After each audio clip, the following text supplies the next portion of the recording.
All right, I want to show you real quick. In your bag or in your kit, you'll get a bag of these little things right here. And what these are, they're contacts for your ATS. Because there's a weld, what they want you to do is basically cut these in 3s. And I'm going to show you how we're going to do that. I'm only going to do one because you're all smart enough to figure it out. So I'm going to take this off right here. This is no rocket science, so just wants to make sure that it has a good surface on it, basically. And it's got that 3M sticky stuff. And we're going to put it on one side here. Like that. And then we're going to cut another piece. Basically, that's the idea, so that top of that weld will stick in there and it won't wobble on there. And the other thing, I'll just cut this off right now too.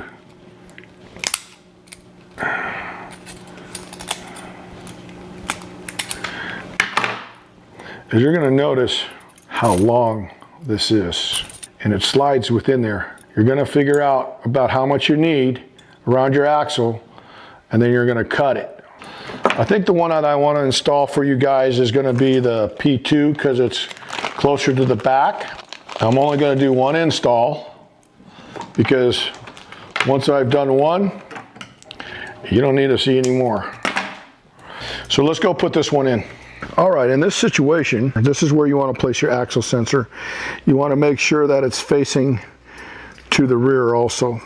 I'm going to get a little bit of a measurement. It doesn't really get in the way of anything, so ideally you want to get it as close to the hub as possible.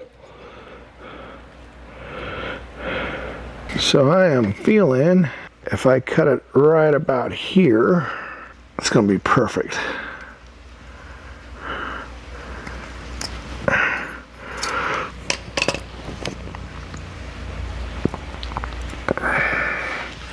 Now I want to be able to tighten it from this side.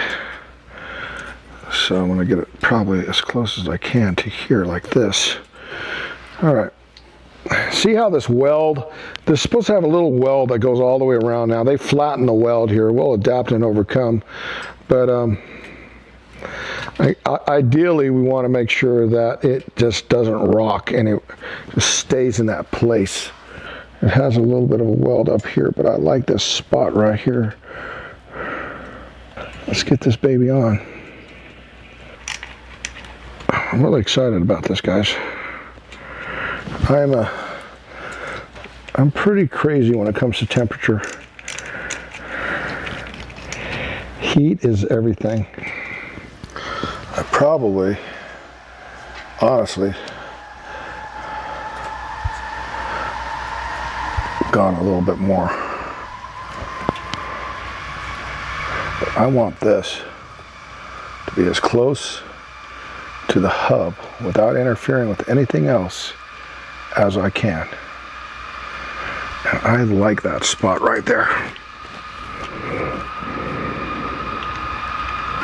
All right, that's not going anywhere. All right, there you go.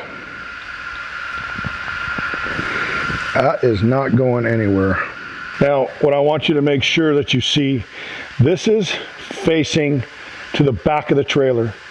The reason being is so that you'll get the most accurate reading. It's behind the axle. It won't be, affected by wind.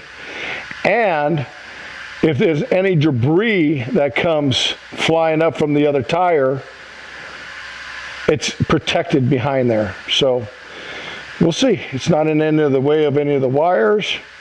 We'll see how that works out. 3 more to go. I'm not going to show you that because I don't need to. This is a proper install. Do each one like this.